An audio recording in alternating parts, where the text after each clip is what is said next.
اسماعیل کا دماغ مختلف خیالات کی اماجگاہ بنا ہوا تھا۔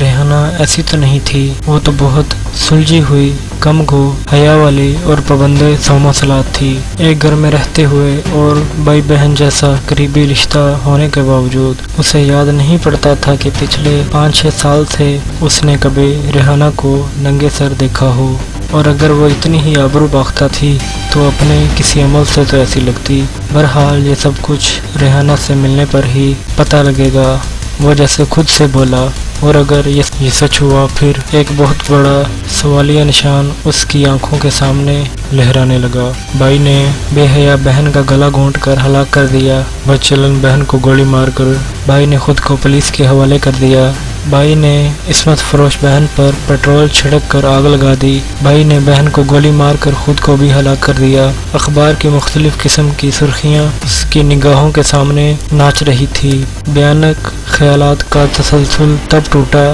جب ٹیکسی ڈرائیور اس سے مخاطب ہوا۔ بھائی گاڑی کدھر روکنی ہے؟ اسماعیل گڑبڑا گیا۔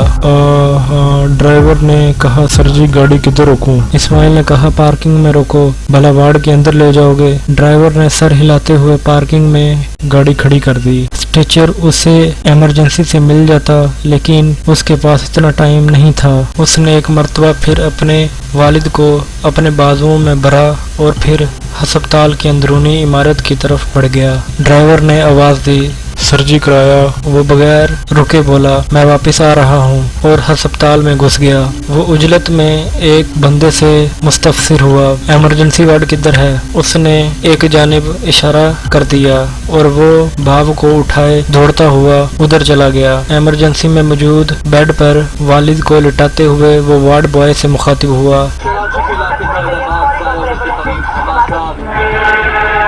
روشنی کے شہر کراچی کو تاریخ کرنے کی سازشیں بے نقاب، بھارتی ایجنسی رو کی چال بازیاں مکاریاں، ایک ایسے نوجوان کی داستان جسے حالات نے دہشت گرد بننے پر مجبور کیا۔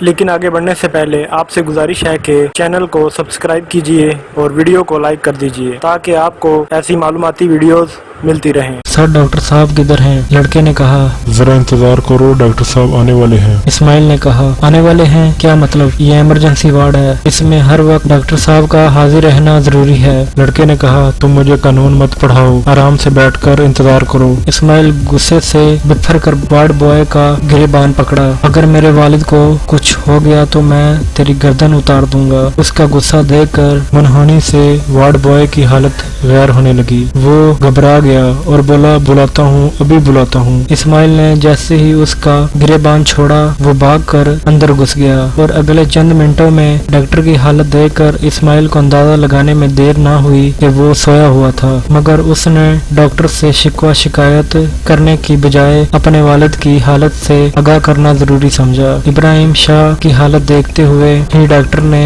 وارڈ بوائے سے کہا، اسٹریچر میں ڈالو، اسے ICU میں لے جانا پڑے گا۔ وارڈ بوائے نے جلدی سے اسٹریچر سیدھا کیا اور اس دوران اسماعیل نے والد کو اٹھا کر اسٹریچر میں لٹا دیا۔ وہاں سے وہ تیزی سے ICU کی طرف بڑھتے چلے گئے۔ ڈاکٹر بھی انہی کے ساتھ تھا۔ اسماعیل کو دروازے پر روک کر ڈاکٹر اور وارڈ بوائے اندر گھس گئے۔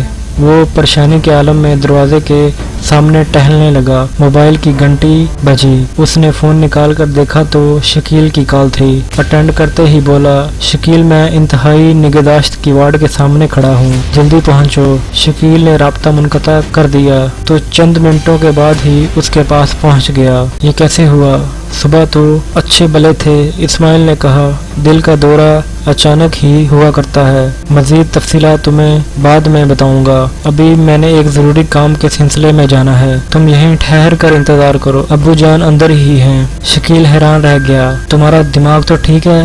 والد کو اس حال میں چھوڑ کر جاؤ گے؟ ایسا کون سا ضروری کام ہے؟ اسماعیل نے کہا، یہ بتانے کا ٹائم نہیں ہے، فون پر رابطہ رکھنا۔ وہ شکیل کو ششتر چھوڑ کر وہاں سے چل پڑا۔ ٹیکسی والا کرائے کی وجہ سے اس کا منتظر تھا۔ وہ ٹیکسی کے اندر بیٹھ کر بولا، معافی چاہتا ہوں دوست،